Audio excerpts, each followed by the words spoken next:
Durga series 7 आज हम लोग देखने वाले हैं। यहाँ पे आइए हम लोग इस क्वेश्चन को देख लेते हैं। क्वेश्चन है, निम्नलिखित में से कौन सा राज्य क्षेत्रफल के अनुसार सबसे बड़ा है? तो राजस्थान क्षेत्रफल के अनुसार सबसे बड़ा राज्य हो जाता है। राजस्थान क्षेत्रफल के अनुसार सबसे बड़ा राज्य है। क्षेत्रफल के अनुसार बड़े राज्य राजस्थान राजस्थान आपका 3,42,239 वर्ग किलोमीटर, मध्य प्रदेश 3,08,252 किलोमीटर, महाराष्ट्र तीसरे नंबर पर है 3,07,713 वर्ग किलोमीटर, चौथे नंबर पर उत्तर प्रदेश है 2,40,928 वर्ग किलोमीटर, पांचवें नंबर पर गुजरात है 1,96,024 वर्ग किलोमीटर। ऐसे ही क्षेत्रफल के अनुसार छोटे राज्य गोवा सबसे छोटा है 3,702 वर्ग किलोमीटर में है और सिक्किम 7,096 वर्ग किलोमीटर में है। त्रिपुरा है उसके बाद चौथा नागालैंड, फिर पांचवा मिजोरम आपका हो जाता है। क्षेत्रफल के अनुसार केंद्र शासित प्रदेश का क्रम सबसे बड़ा लद्दाख, फिर जम्मू कश्मीर, अंडमान निकोबार द्वीप समूह, फिर दिल्ली, फिर दादर नागर हवेली, छठवें नंबर पर आपका पुदुचेरी है, सातवें नंबर पर चंडीगढ़, आठवें नंबर पर लक्षद्वीप है। ठीक है, यहाँ पे आइए एक क्वेश्चन है इंग्लिश का देख लेते हैं। Change the following sentence into passive voice from the option given below. यहाँ पे देखिए, I eat banana every day, passive voice होगा a banana is eaten by me every day. Option C यहाँ पे आंसर आपका हो जाएगा। इसका एक्सप्लेनेशन देख लीजिए। चलिए यहाँ पे देखते हैं हम लोग 48 नंबर क्वेश्चन देख लेते हैं। निम्नलिखित तत्वों में सबसे कम विद्युत ऋणात्मकता किसकी है? तो आपका सीजियम की है। Option C correct answer, sorry option B correct answer हो जाएगा। निम्नलिखित तत्वों में सीजियम की विद्युत ऋणात्मकता सबसे कम है। देखिए, विद्युत ऋणात्मकता निम्नलिखित में से सीजियम की विद्युत ऋणात्मकता सबसे कम है। उसके बाद लिथियम की 0.98, सीजियम की 0.79 है, क्लोरीन की 3.16 है, नाइट्रोजन की 3.04 है। Caesium is less than negative element. ठीक है, नेक्स्ट क्वेश्चन देख लेते हैं। आइए, एक समान वृत्तीय गति में निम्न राशि स्थिर रहती है। तो आपका चाल जो है स्थिर रहता है समान वृत्तीय गति में। पढ़ लेते हैं। एक समान वृत्तीय गति में चाल स्थिर रहती है। एक समान वृत्तीय गति एक त्वरित गति है क्योंकि निकाय को गति की दिशा लगातार बदलती रहती है एवं वृत्तीय गति के दौरान निकाय का कोणीय वेग स्थिर रहता है, तो इसे एक समान वृत्तीय गति कहा जाता है। वृत्तीय गति में चूंकि गति की दिशा लगातार बदलती है, इसलिए त्वरण भी एक समान वृत्तीय गति के दौरान बदलता है। अभी तक चैनल को सब्सक्राइब नहीं किए हैं तो दोस्तों तुरंत चैनल को सब्सक्राइब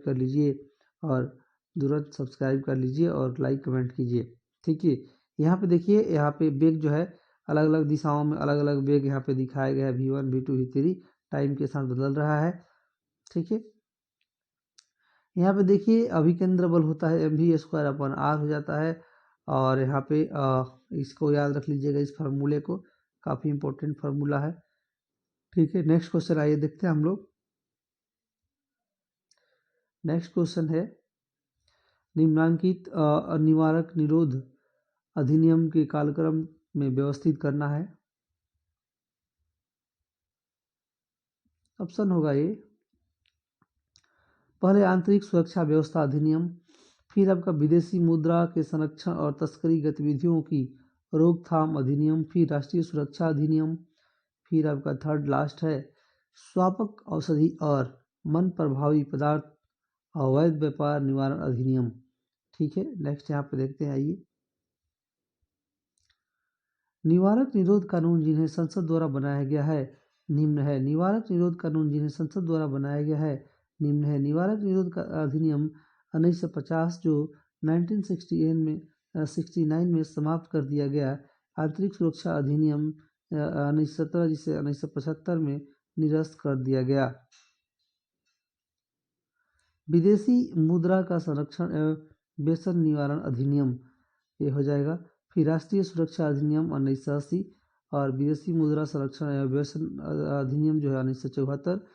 आपका चोरबाजी निवारक और आवश्यक वस्तु प्रदाय अधिनियम 1980। आतंकवाद और विध्वंसक क्रियाकलाप निवारण अधिनियम टाडा 1985 या 1985 को इसमें समाप्त हो गया। स्वापक औषधि और मनोरूप प्रभावी पदार्थ व्यापार निवारण अधिनियम 1988। आतंकवाद निवारक अधिनियम पोटा 2002, इसे 2004 में निरस्त कर दिया गया। नेक्स्ट यहाँ पे देखिए गैर कानूनी गतिविधियां अधिनियम आपका 1967 जो कि 2004, 2008, 2012 और 2019 में संशोधित हुआ। अतः कालक्रम ऐसा ही है। निवारक निरोध कानून या निरोध कानून या निरोध एवं गिरफ्तार के से संरक्षण का संबंध अनुच्छेद 22 से है। 44वें संविधान संशोधन अधिनियम 1978 यानी 1978 द्वारा निरोध की अवधि को बिना सलाहकार बोर्ड की राय के 3 से 2 माह कर दिया गया। निम्नलिखित में से कौन अभिभ्रमणीय द्रवों को अलग करने की एक विधि है? निम्नलिखित में से कौन अभिभ्रमणीय द्रवों को अलग करने की एक विधि है? प्रभाजी आश्वन, ऑप्शन बी आपका आंसर यहाँ पे हो जाएगा। नेक्स्ट आइए देखते हैं हम लोग 52 नंबर आइए हम लोग देख लेते हैं। गंगा के निचले मैदान किस फसल के लिए आदर्श परिस्थिति प्रदान करते हैं? तो जूट आंसर आपका हो जाएगा, जूट। ठीक है, गंगा के निचले मैदान जूट के लिए आदर्श परिस्थिति की प्रदान करते हैं। गंगा के मैदान को 3 भागों में विभाजित किया जाता है। गंगा का ऊपरी मैदान उत्तराखंड में पश्चिमी उत्तर प्रदेश में विस्तार है। मध्य गंगा का मैदान पूर्वी उत्तर प्रदेश में पश्चिमी बिहार में विस्तार है। गंगा का निचला मैदान पूर्वी बिहार, पश्चिमी बंगाल एवं बांग्लादेश में इसका विस्तार है। जूट के उत्पादन के लिए जलोढ़ मिट्टी 20 से 40 डिग्री सेल्सियस के मध्य तापमान और 70 से 80 डिग्री सापेक्ष आर्द्रता की आवश्यकता है। इसलिए गंगा का निचला मैदान इसकी खेती के लिए आदर्श परिस्थिति प्रदान करता है। भारत जूट का सबसे बड़ा उत्पादक है। इसके बाद बांग्लादेश और चीन का स्थान आता है। भारत में सर्वाधिक जूट का उत्पादन पश्चिम बंगाल में होता है। भारत में जूट का उत्पादन में द्वितीय स्थान बिहार का है। बिहार के पूर्णिया, कटिहार, मधेपुर आदि जिलों में इसकी खेती की जाती है।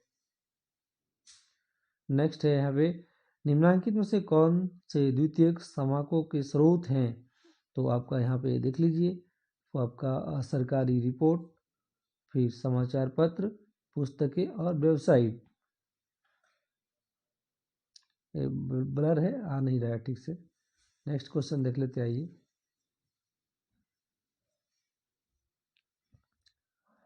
प्राचीन मगध राज्य की प्रथम राजधानी कौन सा शहर था? तो यहाँ पे हो जाएगा राजगीर था।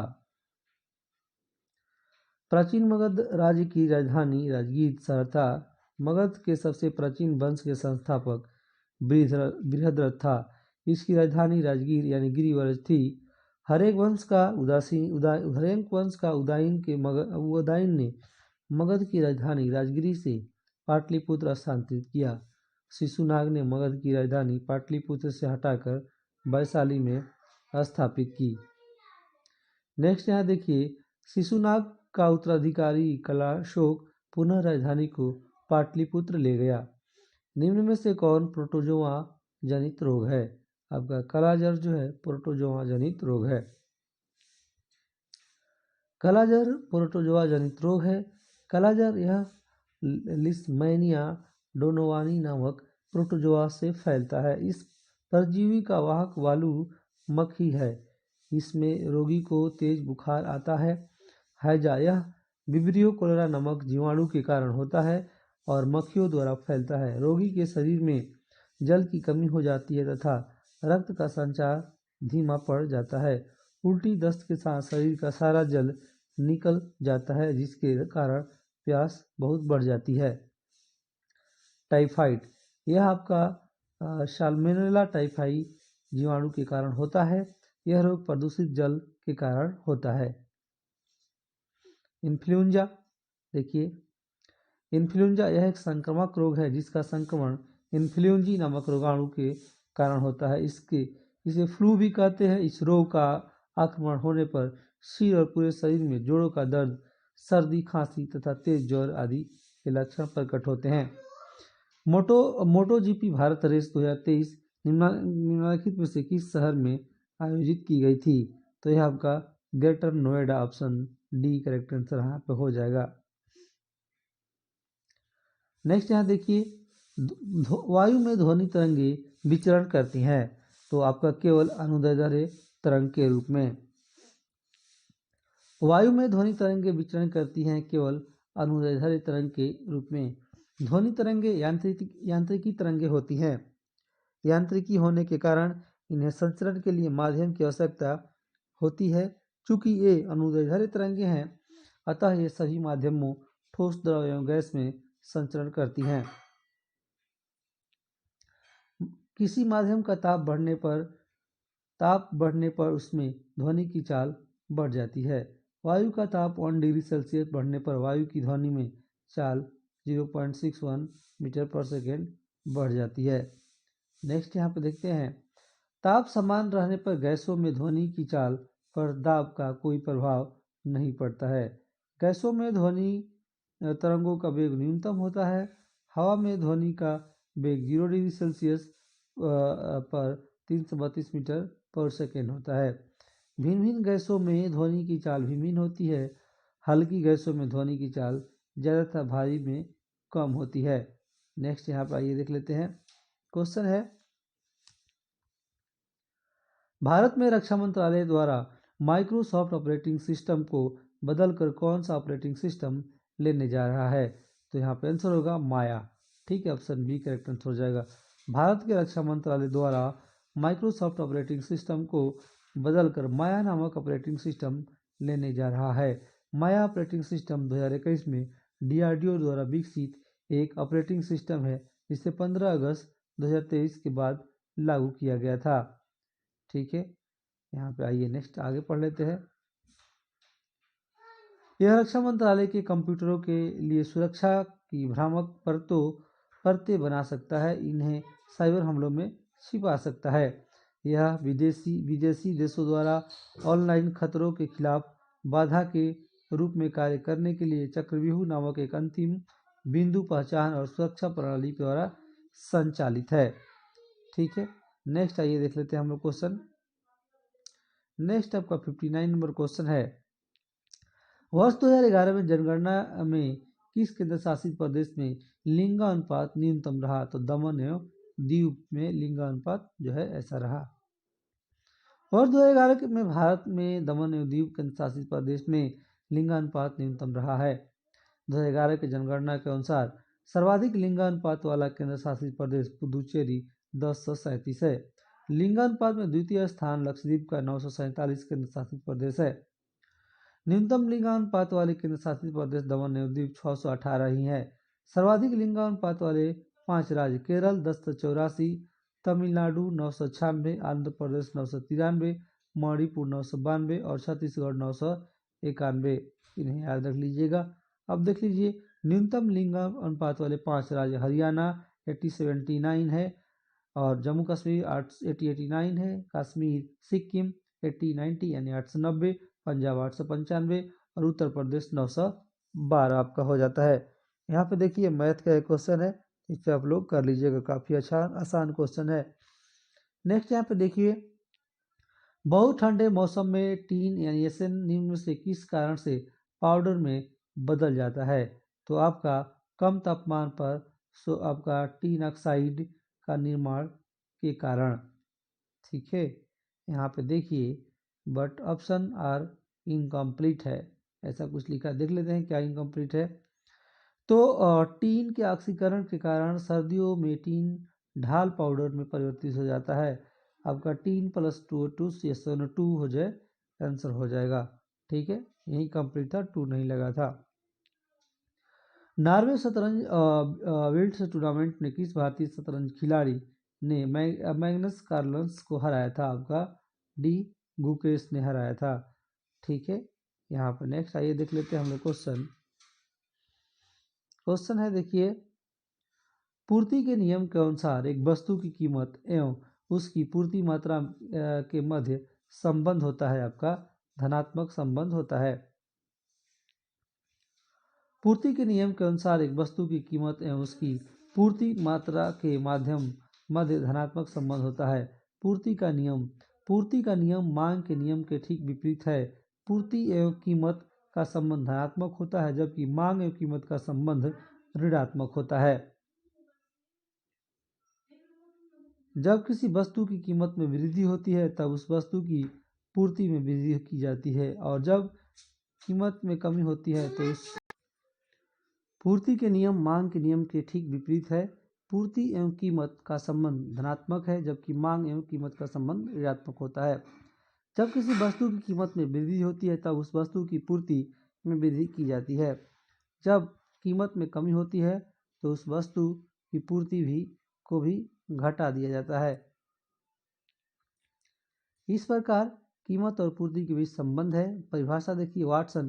पूर्ति का नियम यह बताता है कि अन्य बातों के समान रहने पर एक वस्तु की पूर्ति इसकी कीमत के बढ़ने से बढ़ जाती है और कीमत घटने से घट जाती है।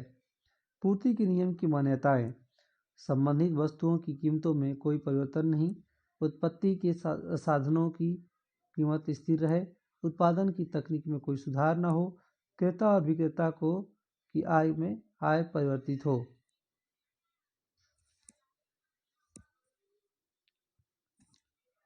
उत्पादक का उद्देश्य अधिकतम लाभ कमाना है तथा इसका उद्देश्य में कोई परिवर्तन नहीं हुआ है। यहाँ पे देखिए नेक्स्ट, प्रति इकाई कीमत पूर्ति की मात्रा। प्रति इकाई कीमत पूर्ति की मात्रा। 100 एक इकाई में 100 कीमत है, 2 इकाई में 150, ऐसे देख लीजिएगा। ठीक है, यहाँ पे नेक्स्ट क्वेश्चन आइए हम लोग देख लेते हैं।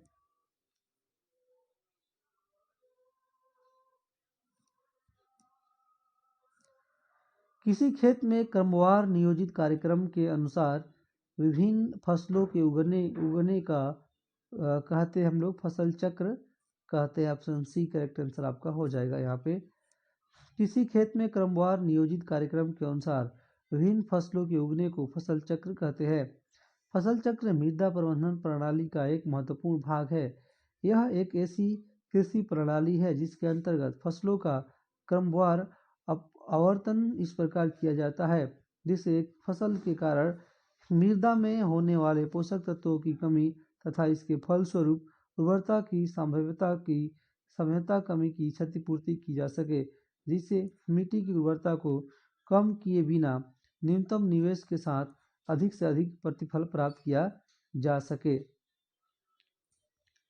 उदाहरण के लिए देखिए, गेहूं की फसल की कटाई के बाद गेहूं के खेत में फलीदार फसलों का उगना, जिससे गेहूं उगाने के कारण मृदा में होने वाली नाइट्रोजन फिक्सिंग के द्वारा पूरा किया जा सके। रबी की फसल काटने के बाद खरीफ फसल के रूप में,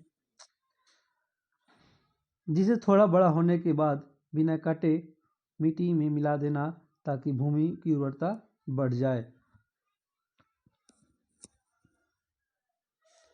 नेक्स्ट क्वेश्चन है, रुपया मुद्रा है इंडोनेशिया की। रुपया मुद्रा इंडोनेशिया की है। रुपया इंडोनेशिया की मुद्रा है। विश्व के प्रमुख देशों की राजधानी या मुद्रा देख लेते हैं। भारत नई दिल्ली राजधानी है, रुपया है यहाँ की मुद्रा है। बांग्लादेश की राजधानी ढाका है, रुपया टका है। भूटान की राजधानी थिम्पू है, रुपया आपका न्यूगिल ट्रम है। बहरीन जो है, बहरीन की राजधानी मनामा है, रुपया आपका यहाँ दिनार है।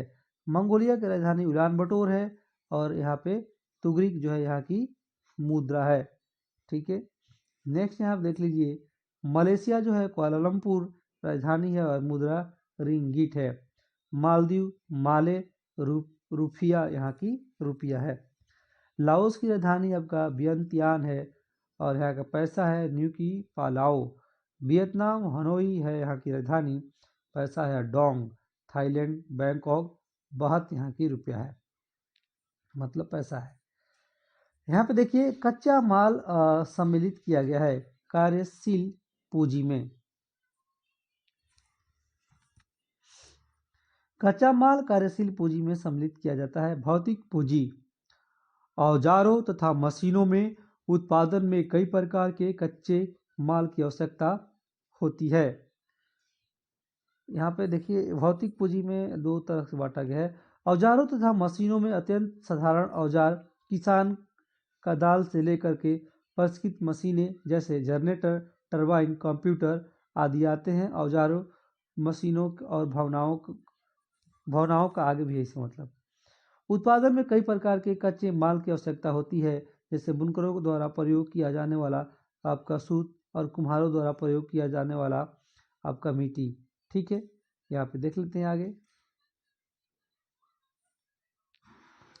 उत्पादन में कई वर्षों तक प्रयोग होता है और इन्हें अस्थायी पूंजी कहते हैं। खरीदने के लिए कुछ पैसे की आवश्यकता होती है। कच्चा माल तथा नकद पैसों की गतिशील पूंजी कार्यशील पूंजी कहते हैं।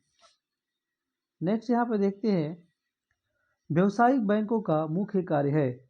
आपका व्यवसायिक बैंकों का कार्य है जमा स्वीकार करना और ऋण देना। ऑप्शन सी आंसर यहाँ पे आपका हो जाएगा।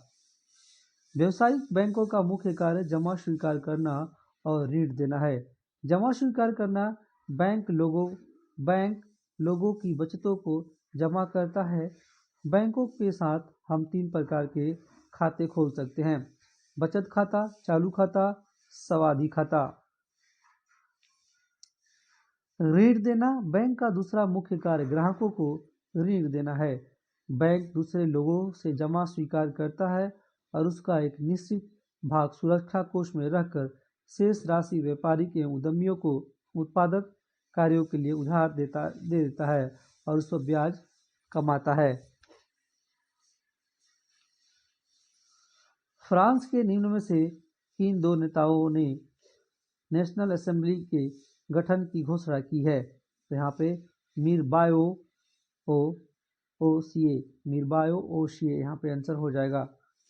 नेक्स्ट यहाँ पे देखिए, फ्रांस के मीरबायो और ओवेशिए ने नेशनल असेंबली के गठन की घोषणा की है।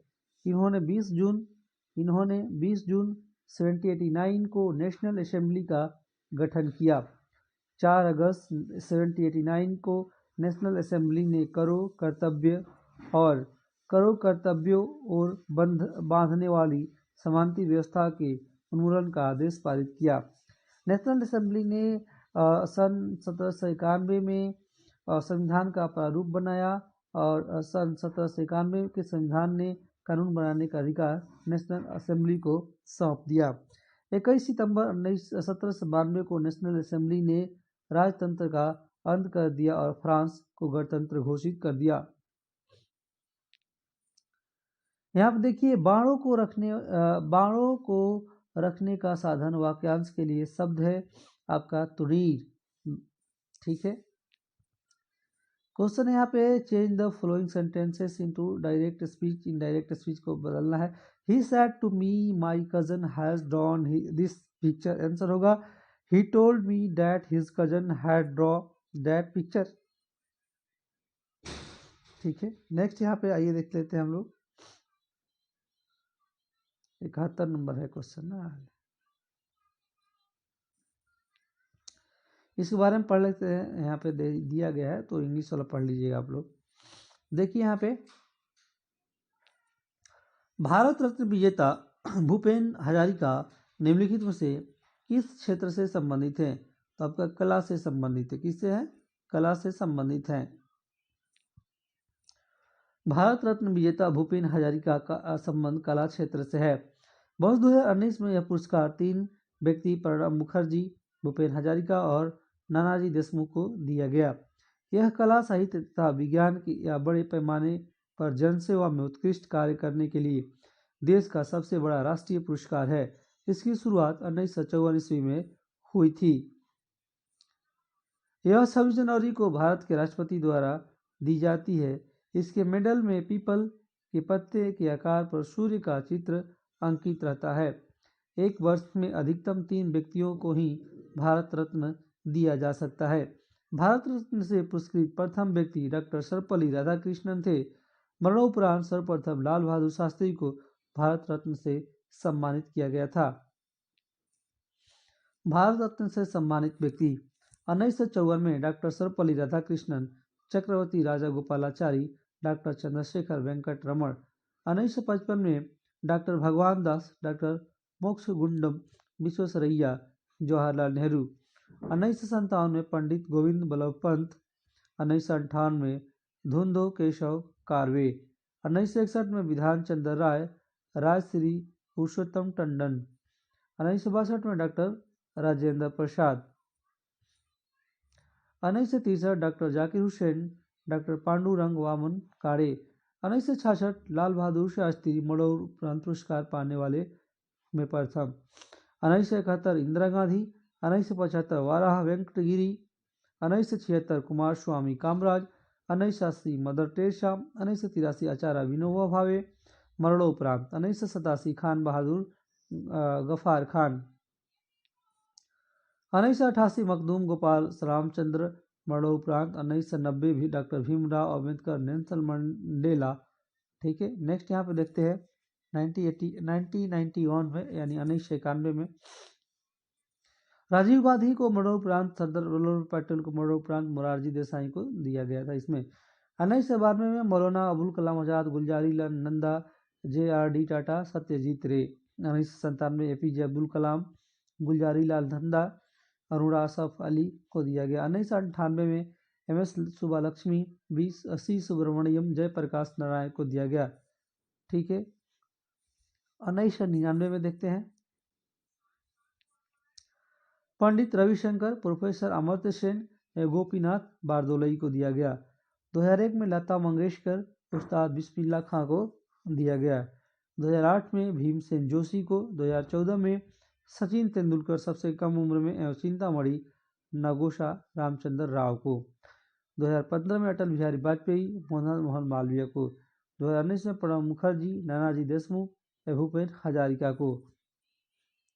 ठीक है, यहाँ पे देखिए 2024 में कर्पूरी ठाकुर, मरणोपरांत, राजनेता और बिहार के पूर्व मुख्यमंत्री।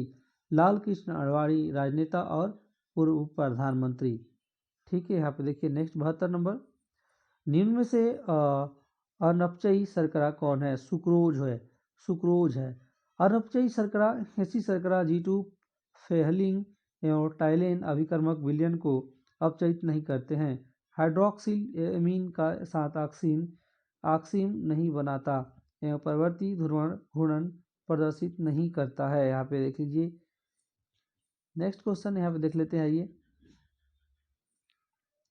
मुख्यमंत्री के कार्य एवं शक्तियों का उल्लेख भारतीय संविधान के किस अनुच्छेद में मिलता है? तो आपका अनुच्छेद 167 में आपका मिल जाता है। ठीक है, यहाँ देखिए मुख्यमंत्री के कार्य एवं शक्तियों का उल्लेख भारतीय संविधान के अनुच्छेद 167 में मिलता है। मुख्यमंत्री कार्यालय का प्रधान होता है।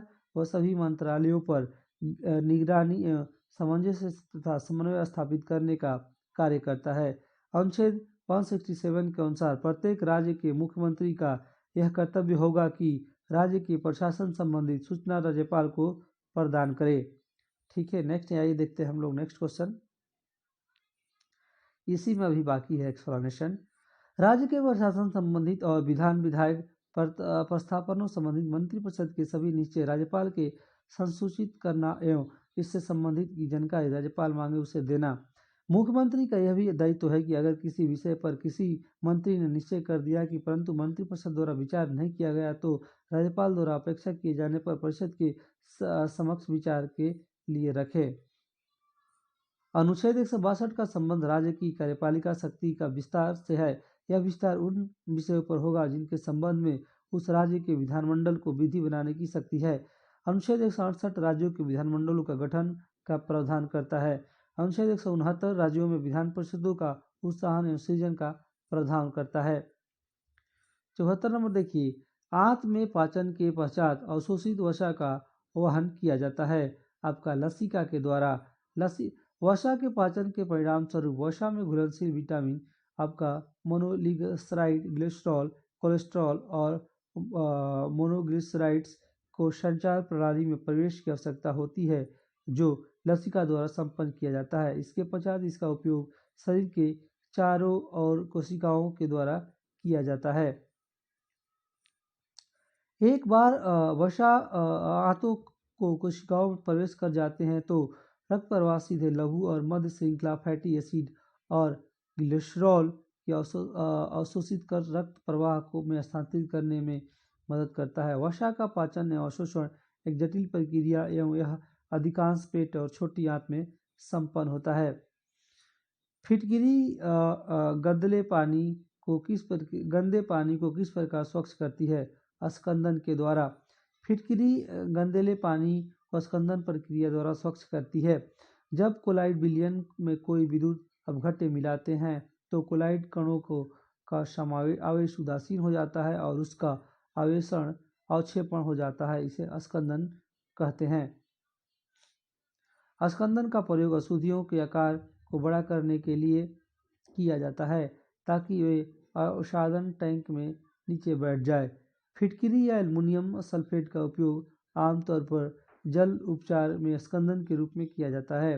फिटकिरी पानी में मौजूद रोगजनकों को मारने में प्रभावी होता है। इस प्रक्रिया को कीटाणु शोधन के रूप में जाना जाता है। जब फिटकिरी को पानी में मिलाया जाता है तो यह पानी में मौजूद क्षारीयता के साथ प्रक्रिया करती है और एल्युमिनियम हाइड्रोक्साइड के चिपचिपा पतला गाद बनाता है। देखिए, कोलाइड विलयन को वास्तविक विलयन पृथक करने की प्रक्रिया को अपवहन कहलाती है। इस विधि द्वारा कोलाइड विलयन को शुद्ध किया जाता है। निम्नलिखित विशिष्ट रासायनिक प्रतिक्रिया होती हैं। आपका Al2SO4 का thrice into 18H2O+3 calcium CaH देख लीजिएगा, रिएक्शन है ना।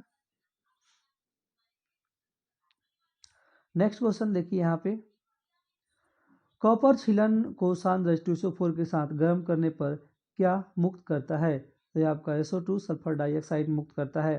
यहाँ पर देख लीजिए रिएक्शन दिया गया है। नेक्स्ट यहाँ पे देखिए, वास्को डी गामा भारत में कब आया था? तो 1498 में आया था। वास्को डी गामा भारत में 1498 में आया था। प्रथम पुर्तगाली वास्को डी गामा गुजराती पथ प्रदर्शक अब्दुल मनीद की सहायता से 90 दिनों की समुद्री यात्रा के बाद 17 मई 1498 ईस्वी को भारत के पश्चिमी तट पर कालीकट केरल पहुंचा। वहां पर जमोरीन ने उसका स्वागत किया। 1502 ईस्वी में वास्को डी गामा पुनः भारत आया। पेट्रो अल्ब्रेज केब्राल दूसरा पुर्तगाली था जो 31 दिसंबर 1500 ईस्वी को भारत आया। फ्रांसिस्को डी अल्मीडा प्रथम पुर्तगाली गवर्नर के रूप में 1505 ईस्वी में भारत आया। उसने भारत में शांत जल की नीति को अपनाया। 1509 ईस्वी में अल्फांसो डी अल्बुकर्क दूसरा गवर्नर बनकर भारत आया और भारत में पुर्तगाली शक्ति का वास्तविक संस्थापक माना जाता है। पुर्तगाली ने क्वार्टर्स आर्मेडा काफिलापति द्वारा जहाज़ों के अरब सागर में प्रवेश को नियंत्रित किया। नेक्स्ट क्वेश्चन यहाँ पे देखते हैं, गंगा के मैदान में नवीन जलोढ़ निक्षेप को कहते हैं, क्या कहते हैं? तो आपका खादर कहते हैं। ठीक है, खादर कहते हैं। गंगा के मैदान में नवीन जलोढ़ निक्षेप को खादर कहते हैं। धरातलीय स्वरूप के आधार पर उत्तर भारत के विशाल मैदान को 4 भागों में बांटा गया है। भाबर, यह शिवालिक की तलहटी में सिंधु से लेकर तीस्ता तक अक्षीण रूप में मिलता है। इसकी चौड़ाई 8 से 16 किलोमीटर है। कंकड़ पत्थरों की अधिकता के कारण इसमें इतनी अधिक परामर्शता है कि नदियां यहाँ विलीन हो जाती हैं या यह क्षेत्र कृषि के लिए उपयुक्त नहीं है। तराई क्षेत्र पड़ते हैं। यह भाबर के दक्षिणी भागों में स्थित 15 से 30 किलोमीटर चौड़ी दलदली पेटी है। अधिक आर्द्रता एवं वर्षा के कारण यह प्रायः दलदली क्षेत्र है। भाबर प्रदेश की लुप्त नदियां यहाँ पुनः सतह पर आ जाती हैं। बांगर के बारे में पढ़िए। बांगर यह पुराने जलोढ़ों से निर्मित होता है। यहाँ सामान्यतः बाढ़ का पानी नहीं पहुँच पाता है। जहाँ इस प्रदेश में कंकड़ पत्थरों के कारण अस्पताल या उच्च भूमि पाई जाती है, उसे भूड़ कहा जाता है। यह नवीन जलोढ़ से निर्मित मृदा है। यहाँ बाढ़ प्रायः प्रत्येक वर्ष नई उर्वर मिट्टी लाती है, अतः इस प्रदेश को कछारी प्रदेश या बाढ़ मैदान भी हम लोग कहते हैं। नेक्स्ट यहाँ पे देखिए, यह आपका मैथ का क्वेश्चन है, कुछ कर लीजिएगा। आइए क्वेश्चन नंबर 80 देख लेते हैं। निम्नलिखित में से किस दिन को विश्व पृथ्वी दिवस के रूप में मनाया जाता है? तो 22 अप्रैल को पृथ्वी दिवस के रूप में मनाया जाता है। 22 अप्रैल को पृथ्वी दिवस के रूप में मनाया जाता है। कुछ दिवस दिए हैं, उनके डेट दिए गए हैं, देख लेते हैं। आइए फटाफट।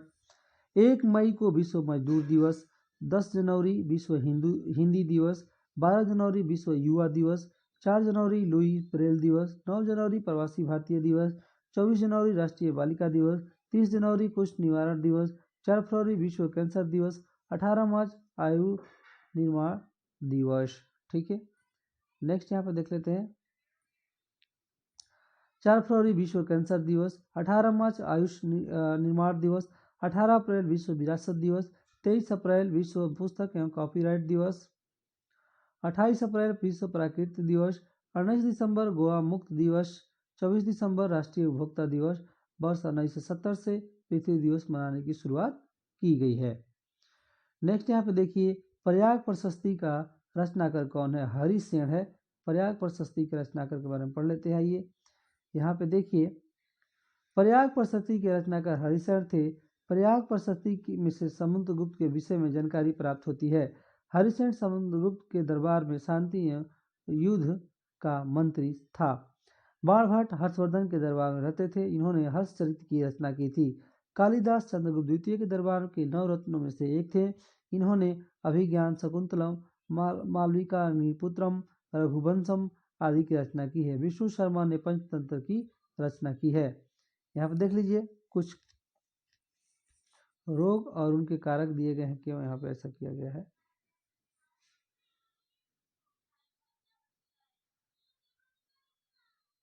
ये कौन सा क्वेश्चन था? 82 था। एक सेकेंड, 82 नंबर क्वेश्चन ये रहा, निम्न में से जीवाणु जनित रोगों के पहचान कीजिए। यहाँ पे देखिए, ऑप्शन बी आंसर हो जाएगा। जीवाणु जनित रोग हैं हैजा, मस्तिष्क कारार शोधक और कुष्ठ रोग और टिटनेस। ये जीवाणु जनित रोग है। बहुत सारे रोग के बारे में दिया, सब कुछ हम लोग जान लेंगे आज। कुष्ठ रोग, टिटनेस, हैजा, मस्तिष्क वारण शोध जीवाणु जनित रोग हैं। यहाँ पे देखिए, लक्षण और उपचार के बचाव दिए गए हैं। शरीर के जिन स्थानों पर यह रोग होता है वहाँ संवेदनशील रहने पर समाप्त हो जाती है। इन स्थानों को त्वचा मोटी हो जाती है, नाड़ियाँ संकुचित हो जाती हैं तथा रंगीन धब्बे बन जाती हैं। हाथ तथा पैरों की अंगुलियों घाव उत्पन्न हो जाती हैं। तेज बुखार और शरीर में ऐंठन होती है। जबड़े की मांसपेशियाँ सिकुड़ी हुई अवस्था में जकड़ी रहती है और जबड़े बंद हो जाते हैं। पूरे शरीर में धनुष के आकार में तना हो जाता है। यह किस चीज़ का लक्षण है? यह सल्फ ड्रग का प्रयोग करना और घाव को साफ करना। उपचार एवं बचाव यहाँ पे है। एंटी टेटनिस वैक्सीन, पेनिसिलिन तथा एंटी सिरप इंजेक्शन लगवाना। बच्चों में टीडीपी की टीका लगवाना चाहिए। यहाँ पे देखिए और क्या होता है, इसमें बहुत ज़्यादा दिया गया, इसे छोड़ देते हैं, बहुत ज़्यादा इंपॉर्टेंट नहीं है। ठीक है, यहाँ पे ये पढ़ लेते हैं, इंपॉर्टेंट है, रोग कारक और उनके संक्रमण के बारे में। ठीक है, कुष्ठ रोग माइक्रोबैक्टीरियम लेप्रो या लेप्रोटोसिस जीवाणु के द्वारा होता है। लक्षण इसके लंबे समय तक कुष्ठ रोग के संपर्क में रहने से। ठीक है, यहाँ पे देखिए, टीटनेस आपका क्लोस्ट्रीडियम टेटिनी जीवाणु है, क्योंकि शरीर के किसी भाग में चोट लगने पर जब घाव बन जाता है तब से जीवाणु धूल, गोबर आदि से घाव के रास्ते शरीर में प्रवेश कर जाते हैं। ठीक है, हैजा विब्रियो कोलेरा ये जीवाणु है। खाने की वस्तुओं के दूषित जल द्वारा ये होता है। पोलियो देखिए, पोलियो विषाणु है और यह जल एवं भोजन के द्वारा होता है। रेबीज विषाणु है, ये भी ऐसे जानवर के काटने से होता है जिसमें रेबीज विषाणु विद्यमान होते हैं, जैसे पागल कुत्ता, बिल्ली आदि। नेक्स्ट क्वेश्चन आइए देख लेते हैं हम लोग। 83 था तो हम लोग अब 84 देख लेंगे। 82 था तो 83 देख लेंगे। ठीक है, बिहार राज्य का क्षेत्रफल कितना है? 94,163 वर्ग किलोमीटर है। बिहार राज्य का कुल क्षेत्रफल 94,163 वर्ग किलोमीटर है, जिसमें ग्रामीण आपका 92,358.40 वर्ग किलोमीटर, शहरी इतना है जो कि लिखा गया 1804.60 अवस्थित है। भारत में उत्तर पूर्वी भाग में मध्य और निम्न गंगा बेसिन बिहार में अवस्थित है। राज्य का देशांतरी जो है विस्तार 24 डिग्री से 27 डिग्री है, याद रखिएगा। राज्य का देशांतरीय राज्य के देशांतरीय विस्तार, इन दोनों को छोड़ दीजिए, इसको याद कीजिए। बिहार का आकार लगभग आयताकार है, भी क्वेश्चन कई बार पूछा गया है, बिहार का आकार कैसा है, तो आयताकार है। ठीक है। क्षेत्रफल की दृष्टि से बिहार का स्थान सभी केंद्र शासित प्रदेशों में 13वां है। उत्तर से दक्षिण की लंबाई 345 किलोमीटर है। पूर्व से पश्चिम चौड़ाई 483 किलोमीटर है। समुद्र तल से दूरी लगभग 173 फीट यानी 53 मीटर है। समुद्र तल से दूरी लगभग 200 किलोमीटर है। सीमाएं उत्तर में नेपाल अंतर्राष्ट्रीय सीमा, दक्षिण में झारखंड, पूर्व में पश्चिम बंगाल और पश्चिम में उत्तर प्रदेश स्थित है। क्षेत्रफल की दृष्टि से सबसे बड़ा जिला पश्चिमी चंपारण है। क्षेत्रफल की दृष्टि से सबसे छोटा जिला शिवहर है। सबसे उत्तरी जिला पश्चिमी चंपारण है। सबसे दक्षिणी जिला गया है। सबसे पश्चिमी जिला कैमूर है। सबसे पूर्वी जिला किशनगंज है। नेक्स्ट क्वेश्चन देखते हैं हम लोग 84 नंबर। 1991 में यानी 1991 में भारत में आर्थिक सुधारों को अपनाने का मुख्य एवं तत्कालिक कारण क्या था? भुगतान संतुलन का संकट। 1991 में भारत में आर्थिक सुधारों को अपनाने का मुख्य एवं तत्कालिक कारण भुगतान संतुलन का संकट था। वर्ष 1991 में भारत के स्वतंत्रता के बाद इतिहास में एक ऐतिहासिक लक्षण था जिसने अर्थव्यवस्था की प्रकृति को मौलिक तरीकों में बदल दिया। भुगतान संतुलन की गंभीर समस्या ने वर्ष 1991 में आर्थिक संकट को जन्म दिया। इससे निपटने के लिए भारत के आर्थिक प्रतिष्ठान ने भारत की व्यापक आर्थिक बैलेंस शीट को सुधारने के लिए एवं विकास की गति को बढ़ाने के लिए बहुआयामी सुधार एजेंडा शुरू किया। 1990 के बाद भारत की आर्थिक रणनीति, इसके तहत आर्थिक व्यवस्था पर हावी होने वाले एवं विकास की गति को बाधित करने वाले गैर जरूरी नियंत्रणकारी और परिमित के विशाल तंत्र को समाप्त कर दिया। इसके तहत राज्य की भूमिका को आर्थिक लेन देन के सूत्रधार के रूप में और वस्तुओं और सेवाओं को प्राथमिक प्रदाता के बजाय एक तटस्थ नियामक के रूप में परिभाषित किया गया। इसने आयात प्रतिस्थापन के बदलने और वैश्विक व्यापार प्रणाली के साथ पूरी तरह एकीकृत होने का नेतृत्व किया। यहाँ देखिए, इमरजेंसी हार्मोन कहा जाता है, आपका इमरजेंसी हार्मोन इंसुलिन को कहा जाता है। अंत्योदय अन्य एड्रेनलिन को इमरजेंसी हार्मोन कहा जाता है। यहाँ पे लिखा है, एक सेकेंड, यहाँ पे करेक्ट कर लीजिए। एड्रेनलिन को इमरजेंसी हार्मोन कहा जाता है। ठीक है, इंसुलिन को नहीं। इंसुलिन आपका पेनक्रियाज में होता है जो कि शुगर को कंट्रोल करता है। एड्रेनलिन इमरजेंसी हार्मोन होगा। यहाँ पर आइए एक्सप्लेनेशन पढ़ लेते हैं हम लोग। एड्रेनलिन को इमरजेंसी हार्मोन कहा जाता है। एड्रेनलिन इस हार्मोन को एड्रेनिन एवं एम्फेनिन भी कहते हैं। यह हार्मोन मेडुला से स्रावित हार्मोन का अधिकांश भाग होता है। यह हार्मोन क्रोध, डर, मानसिकता, तनाव एवं व्यवस्था की अवस्था में अत्यधिक स्रावित होने लगता है, जिससे इनको संकटकालीन परिस्थितियों में उचित कदम उठाने का निर्णय लिया जा सकता है। यह हार्मोन हृदय स्पंदन की दर को बढ़ाता है। यह हार्मोन रोंगटे खड़े होने के लिए प्रेरित करता है। यह आँख की पुतलियों को फैलाता है। आधुनिक अधिवृक्क ग्रंथि से निकलने वाला इस हार्मोन को लड़ो और उड़ो हार्मोन कहा जाता है, फाइट एंड फ्लाइट कहा जाता है। नेक्स्ट यहाँ पे देखिए, क्वेश्चन देख लेते हैं। समुद्री जैव विविधता के लिए भारत का पहला राष्ट्रीय केंद्र कहाँ स्थित है? जामनगर में है। ठीक है, तो ये देख लीजिए, समुद्री जैव विविधता के लिए भारत का पहला राष्ट्रीय केंद्र जामनगर में स्थित है। भारत के प्रमुख समुद्री संरक्षित क्षेत्र हैं महात्मा गांधी समुद्री राष्ट्रीय उद्यान, वंडूर अंडमान में दक्षिण में, आपका रानी झांसी राष्ट्रीय उद्यान, रिची आकृति पिलोगो अंडमान में, लोहारबक अभयारण्य दक्षिण अंडमान में, कैंसपेल अभयारण्य मध्य अंडमान में। यहाँ पे ऐसे देख लीजिएगा। नेक्स्ट यहाँ पे देखते हैं, अंत्योदय अन्न योजना कब लागू किया गया था? तो 2000 में यह लागू किया गया था। अंत्योदय अन्न योजना 2000 ईस्वी में लागू किया गया था। नेक्स्ट क्वेश्चन यहाँ पे आइए हम लोग देख लेते हैं। नेक्स्ट क्वेश्चन यहाँ पे 88 है। भारतीय संविधान के कौन से भाग में 7वें संविधान संशोधन को लागू किया गया है? तो आपका भाग 7 में लागू किया गया है। नेक्स्ट यहाँ पे आइए देख लेते हैं हम लोग। नेक्स्ट क्वेश्चन है 89 नंबर, थोड़ा सा बड़ा है तो केवल क्वेश्चन देख लेते हैं हम लोग। प्रक्षेप जिसमें केंद्र से सभी बिंदुओं की दिशाओं को सही सही दर्शाया जाता है प्रक्षेप कहलाता है, आपका दिग्दर्शीय प्रक्षेप कहलाता है। नेक्स्ट यहाँ पे 90 नंबर क्वेश्चन है, कौन सी अंतर्राष्ट्रीय सीमा को पार किए बिना आप भारत से तिब्बत आ सकते हैं? तो भारत नेपाल सीमा, ऑप्शन जो है आपका भारत नेपाल सीमा नहीं, भारत म्यांमार सीमा हो जाएगा यहाँ पे, डी करेक्ट आंसर आपका हो जाएगा। ठीक है, यहाँ पे देख लीजिए 91 क्वेश्चन है, देखिए यहाँ पे, यदि सीमांत उपभोग प्रवृत्ति 0.8 हो तो गुणक का मान होगा 5 हो जाएगा। ठीक है, यहाँ पे नेक्स्ट क्वेश्चन देखते हैं हम लोग। आइए 93 नंबर क्वेश्चन है, अल हिलाल नामक अखबार की स्थापना किसने की थी? तो अखबार अबुल कलाम आज़ाद ने की थी। आइए इसके बारे में हम लोग पढ़ लेते हैं, काफ़ी बार पूछा गया है। अल हिलाल नामक अखबार की स्थापना अबुल कलाम आज़ाद ने की थी। इंडियन विंग्स ऑफ फ्रीडम पुस्तक के लेखक अबुल कलाम आज़ाद थे। भारत छोड़ो प्रस्ताव का प्रारूप अबुल कलाम आज़ाद ने बनाया था।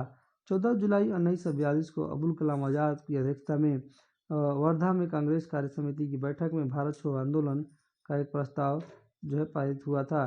स्वतंत्र भारत के प्रथम शिक्षा मंत्री अबुल कलाम आज़ाद थे। अधिसूचित क्षेत्र विकसित समिति के सदस्य हैं, राज्य सरकार द्वारा मनोनीत होते हैं। ठीक है, नेक्स्ट यहाँ पे देखिए क्वेश्चन है आपका, निम्नलिखित में से कौन बंगाल में अस्थायी बंदोबस्त के प्रस्तावक थे? तो सर जॉन शोर का नाम आपको याद रख लेना है, सर जॉन शोर। ठीक है, नेक्स्ट यहाँ पे देखते हैं क्वेश्चन है यहाँ पे, ध्वनि का वेग सबसे तेज होता है? तो आपका स्टील में यानी ठोस में जो है सबसे तेज होता है। नेक्स्ट यहाँ पे देखते हैं, आइए 97 नंबर क्वेश्चन देख लेते हैं, भारतीय संविधान की उद्देशिका में संशोधन किया जाता है। 42वें संविधान संशोधन में भारतीय संविधान की उद्देशिका में संशोधन 42वें संविधान संशोधन द्वारा किया गया। संविधान की प्रस्तावना उद्देशिका में 42वें संविधान संशोधन में द्वारा 3 नए शब्द जोड़े गए, समाजवादी, पंथ निरपेक्ष तथा अखंडता। 42वें संविधान संशोधन में लघु संविधान भी कहा जाता है। यह मुख्यतः सरदार स्वर्ण सिंह समिति की सिफारिशों का मूर्त रूप था। इसके तहत ही 74 फर्स्ट को संशोधित कर स्पष्ट कर दिया गया कि राष्ट्रपति प्रधानमंत्री और उसकी मंत्रिपरिषद की सलाह के अनुसार कार्य करेगा। इसी संशोधन के अंतर्गत मौलिक कर्तव्य को जोड़ा गया। अनुच्छेद 31 ज को शामिल कर राष्ट्र विरोधी गतिविधियों तथा सम्मेलनों को वर्जित करने वाली विधियों में संविधान में 14, 19 एवं 31 के उल्लंघन के आधार पर न्यायिक पुनर्वलोकन से संरक्षण प्रदान किया गया। ठीक है, यहाँ देखिए आपातकाल की स्थिति में लोकसभा एवं राज्यसभाओं को समय अवधि के 5 वर्ष से बढ़ाकर 6 वर्ष कर दिया गया। इसे बाद में 44वें संविधान संशोधन द्वारा पुनः 5 वर्ष कर दिया गया। 44वें संविधान संशोधन अधिनियम 1978 संपत्ति के अधिकार से संबंधित अनुच्छेद 19 फर्स्ट एवं अनुच्छेद 31 के मूल अधिकारों से हटा दिया गया। इसे एक नए अनुच्छेद 300 के माध्यम से कानूनी अधिकार बना दिया गया।